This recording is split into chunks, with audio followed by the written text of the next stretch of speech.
Welcome to The New Next, a podcast that addresses current events and how they will impact the future.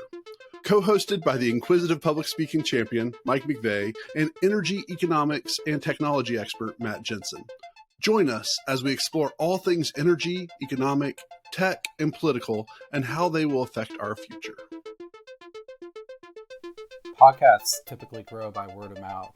If you know anyone who would enjoy this content, sharing this in a message or by posting on social media would mean the world to us. Thanks for listening, and let's get started. I know this is not going to be in our podcast because this has nothing to do about the new next on anything we talk about. But well, it's probably going to be on the podcast. No, you can't. You can't. Well, we'll see. Like, I'll try to break it out, but it's, yeah, you'll try. It's hard to edit. Just cut the last few minutes. You shut up. Now you know why I didn't like editing all the times on my own podcast. You're like, oh, no, this isn't so bad. And then you're like, oh, yeah, it's not bad the first however many. It's not bad because I do it in an efficient manner where I am okay with it not being... Yeah, well, perfect. You're okay with it being a little more sloppy. Yeah, leave that part in. Listen to the New Next podcast where Matt Jensen only sloppily edits our podcast. Where he leaves a 3-minute break of me playing with my cat to get my cat out of the room. Yeah, that's great. I personally like I listen to a lot of stuff on YouTube and stuff where it's just live streamed up there and it's kind of anything goes. So that's just maybe we should we should go through that survey. All right.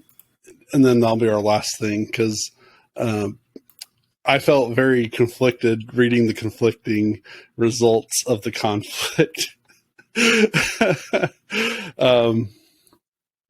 So we had which topics do you like us covering the most? Number 1 was energy.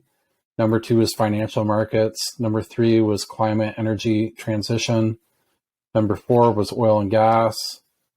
Number 5, tech. 6, geopolitics. 7, domestic politics. 8, general business. And nobody's trying to hear our random or motivational topics. Which is funny because we don't do a whole lot of motivational. So I'm assuming that's why the downvotes are random topics they absolutely like listening to. The motivational, not so much. Yeah, energy was a very strong first from what it looks like, except for one person who apparently they like geopolitics or financial markets, maybe. But what's funny is the financial markets, it's got 1 and 5, 2 times for each of that. So a total of 12. But number 3, climate and energy transition, which has 2, 3, and 4, has 2, 6, 8, 10. So it's technically averaged out as a lower or as higher, but it's higher up in what people want to hear about.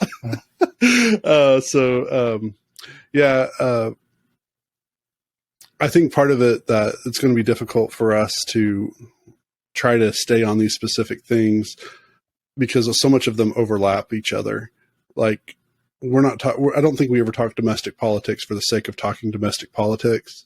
Almost all of the politics that I've heard, and I've gone through most of the episodes, sometimes twice, is that it really does, so mentioning about this, the couple bills that are going across Congress right now regarding antitrust. It is amazing that Bernie Sanders and Josh Hawley are completely on the same page because they are politically diametrically opposed on so many different other things. But that affects financial markets, though, right? That's it tells you that this is something work important. Together. Yeah.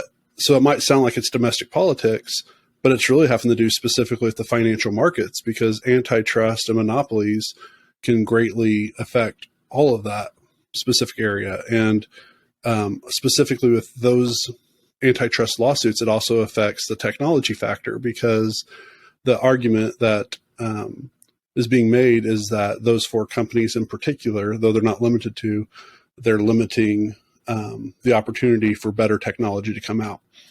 And the argument on the other side is that AT&T, like, hey, we're just awesome. You know, we do phones the best. We're just better than everybody else.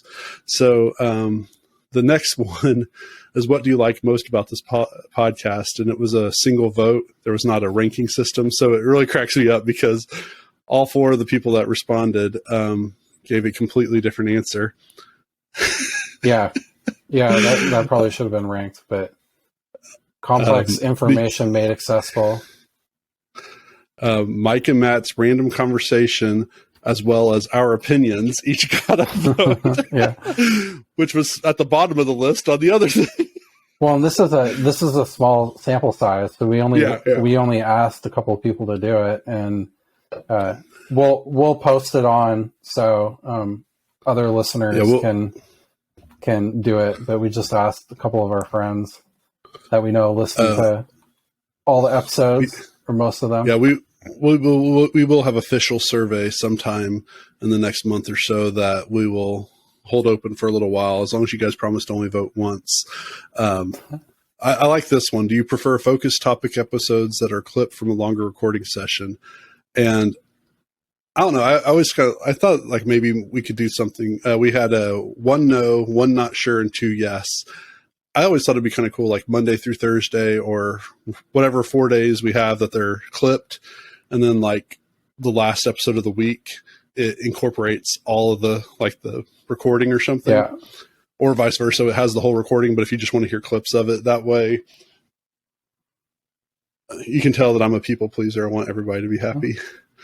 Do you prefer focus? That's kind of why I put in there. So yeah, but 3-1, people prefer things that focus on a single topic, and one person. So the big sample size, right? Not statistically significant, but but still fun to go through. I prefer episodes that focus on a few interrelated topics. And then nobody said that they prefer episodes that wander aimlessly. Oh, good, because we don't do episodes that wander aimlessly. We have a lot of aim in our wandering. Yeah. Or we're aimless in our non-wandering. What would you like more out of, Matt? We are working on the microphone situation. Apparently that it says there's 4 responses for each of them, but I only see 2 responses for each one. Was there 2 more that got cut off or something? Yeah, I guess so. I just printed the report, so I guess we can dig into it. And Matt, of course, cannot think of anything. They love your insights, which I do too, which is why I talked to you. What would you like out of Mike? Digging deeper in response to some of Matt's points, especially in its cutoff. Especially when I disagree with you. Okay. Well, I'll be glad to ridicule Matt more for not agreeing with me on things, and to continue to ask thought-provoking questions. Well, I will do my best. When I have thoughts, hopefully they will provoke. So 7 and 9, or I'm going to skip to 8 and then we'll go back to 7 and 9. How can we better obtain topics for the episodes? Solicit from the audience in current news. This is actually funny based on the results of 7 and 9. Yeah. And then those suggestions you seem to pull from all the popular news and sometimes the non-popular news because we're that awesome. Huh. Specifically, Matt. All right. So number 7 is, what topics are the most interesting to hear discussed? And that's a ranking. And then number 9 is, what do you like the best? Ranking. And based on some of the other answers. So what the future might look like seems to be very important for the topics. Where financial markets are going, because we all want to know how to make money, or at least not lose money. U.S. energy policy, which is cool because that's one of Matt's specific goals, that one in particular. Technology, yeah. China, apparently we want to hear a little bit about China, but not too much about China. Yeah. General business topics. I think overall we've kind of avoided that, haven't we? General business. items that affect your pocketbook. Amazingly, not people don't care about that out of our small sample size. So screw you guys. No, I mean, we love you guys. You're amazing, but I feel poor, so I'm going to worry about what affects my pocketbook. And then Russia, no one cares about Russia right now, which is funny because I'm burnt out of the that, financial markets, future, and energy policy are all related around Russia right now. Yeah, but it's also a good excuse, right? Yeah. So, and then what do we like best? Technology. So we want to hear more about future and finance, but technology is what you like the best. How things work within complete. It cut off on mine. Number 2 or the number 9 answer 2. Here, I'll pull it up. I'm logging in right now. Then current events. Our opinions on current events, though, are the least ranked. And reflect on the past and how it relates.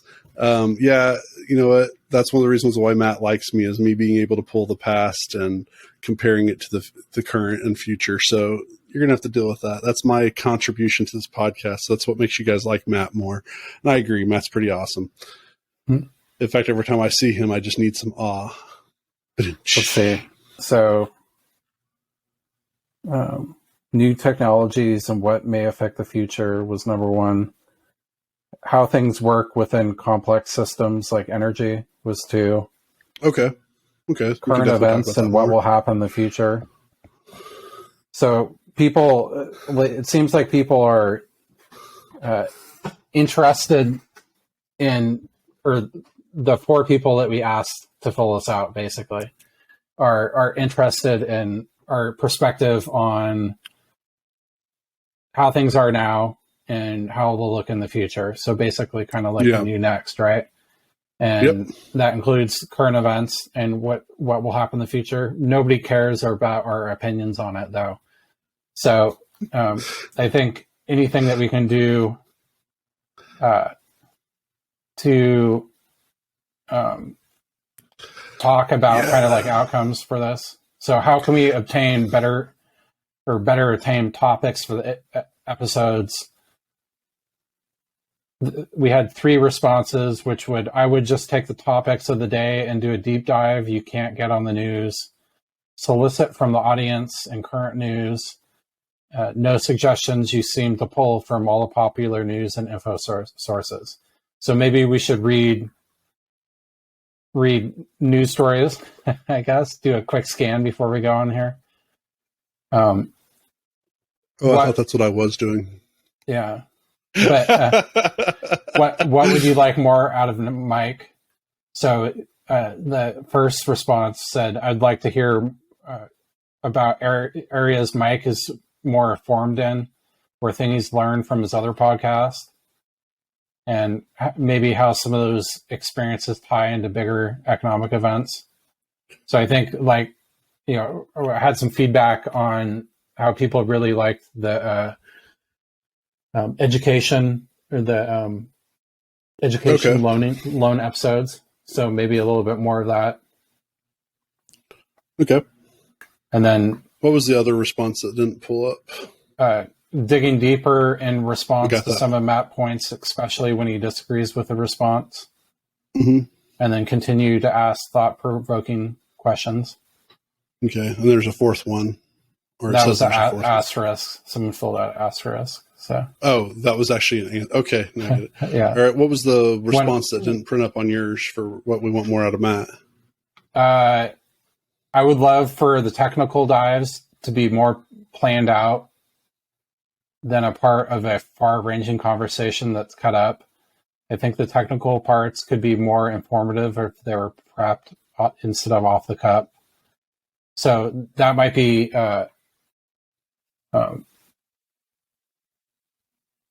okay. Yeah, we can figure that out. That so I do want to respond to a couple of my haters. So futurism, which is where people study all the things and they guess what's going to happen in the future based on the way things are going. It's kind of a predictive model or predicative model. The problem is that opinions and feelings based on that futurist completely slants what they have to say. So maybe what we can do is at least we can explain some of the background for our opinions on how we think things are going to look in the future. Because if you have a view of the world, it's going to be like Mad Max and Fury Road, then you're going to have a certain slant towards everything that comes out. No matter what, I mean, that's our nature, is to fall back on what we have. But if you have a very positive utopian type understanding, but how we talk about new technologies and how things work are definitely going to come out of our own personal opinions of those various items. But we can definitely, I think what I'm seeing overall though, is that you guys love our podcast because Matt's so awesome and I'm thought-provoking. I like that. I'll do a thought-provoking. I accept that. They already told us that. So that's why you sent them the form in the first place, right? Right. And keep on mentioning the positive things about me and Matt. We like it, even if it's not true. Oh, no, don't know if it's not true. Yeah. So this form result is anonymous. So we'll put it in the show notes, and you can tear into us if you don't like stuff, and we'll never know. So, but that way it's a way that we can distribute it with more people. The estimate, so it's done in Microsoft Forms, and the estimate is that it takes you 6 minutes to complete. So they provide an estimate on this. Estimated time to complete 6 minutes. So and you won't hurt Matt's feelings at all. You'll hurt my feelings, but you won't hurt Matt's feelings. Yeah. Matt's a grown adult. He doesn't have his feelings hurt like I do. I enjoy feedback. Helps make me better. Oh, I do too. But overall, I mean, I think we do a pretty good job. I think there's definitely areas that we can work on to get better, and we are actively taking polls. So that way, it makes you think that we care. We don't. I mean, we do. No. So do we have anything else for tonight, or are we good until the next time we record? Yeah, just quick comment on that real quick is like, I kind of looked at this as like a minimum viable product almost as we get going, and we're trying to learn more on how to do it. I think we could definitely do more planning. I was on the Podcaster Community podcast. I don't know if you got to listen to that at all, Mike. Like I sent it over. Someone interviewed me recently, and he's like, "So what's your?" I need to. Yeah, I need to. Yeah. He's like, "So what's your planning process?" And I was like, "Well, we just kind of show up and start talking." So I think we could do that better. Share like a note space or something like that, and you know, scan the news or whatever, get some topics together, and then kind of maybe have some bullet points on there for at least questions that we had. Yeah, so, we can definitely do that. Yeah. I will say one of my excuses that I'm going to give for not listening to anything lately is not having a car for the better part of 2 weeks, because that's where I get a lot of my time to listen to things. So then reading happens whenever I'm not listening. Yeah. If it makes me look better, then that's what we're going with right now. Yeah. It's all about me. I like data heavy stuff, and I like stuff that I can build models myself and test and see how things are working. Mm-hmm. So, some of that takes more time. I mean, I'm not a huge fan of the news personally, so hey, same. I gotta get a better. I'm working on getting kind of like a better relationship with it, but it's like I really like reading the Decay. I really like reading Bloomberg. I have a New York Times subscription, so I read that. But you know, a lot of times that kind of gets me not in a great place. So I don't read it that much. And then trying to, like, I try to mostly read financial news or stuff about energy. Like there's a lot of, I read like TechCrunch and Wired and stuff. But there's a lot of good energy blogs that have good content. There's a lot of good data blogs. They're not really like really well read. I don't subscribe to it anymore, but I was talking about like the Matt Stoller stuff. There's some interesting stuff on Substack too. That's pretty cool. I like Reuters a lot, or Reuters, and trying to think what else. So yeah, I don't get, most of my news is sports. Yeah. But it's I do some New York Times, mostly just for the topics. I don't actually read most of the articles anymore. I don't have time for the Times. Yeah, I'm on a very strict diet of what I do news-wise because most of it's so negative. And so if I, like whenever you send me an article, I do read those. And every once in a while I come across stuff through, because my channels, even though they're really limited, they do cross over into some of this stuff. So like most stuff of Bitcoin and cryptocurrency and stuff, I actually have a channel that somehow I get something about once a week about it. And I'm like, hey, look at this. If you would like to learn more about the New Next podcast, find us at thenewnextpodcast.com, where you can suggest a topic you would like for us to cover. If you enjoyed what you heard, share the podcast, tell a friend about it, or rate us with 5 stars. We appreciate you.